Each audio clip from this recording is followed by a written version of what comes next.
Carcass are, in a sense, the single most influential band in the history of extreme metal. And I know that sounds really, really aggressive to say, and I'm sure there's a lot of people who would dispute that, but hear me out here. The reason I say that is because of the scope of Carcass's influence.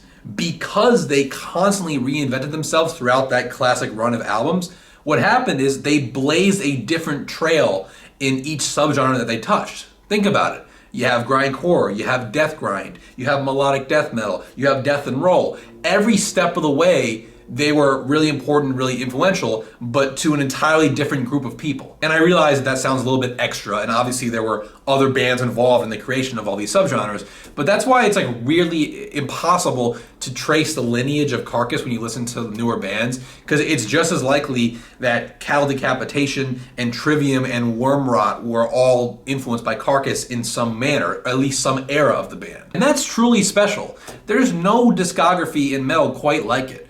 Even a band like Death, which are obviously one of the most influential extreme metal bands, everything great about them pretty much stays within the realms of prog metal or death metal. It doesn't go that far outside it. Whereas with Carcass, you could talk about 5 or 6 albums of theirs and you're talking about 5 or 6 different genres.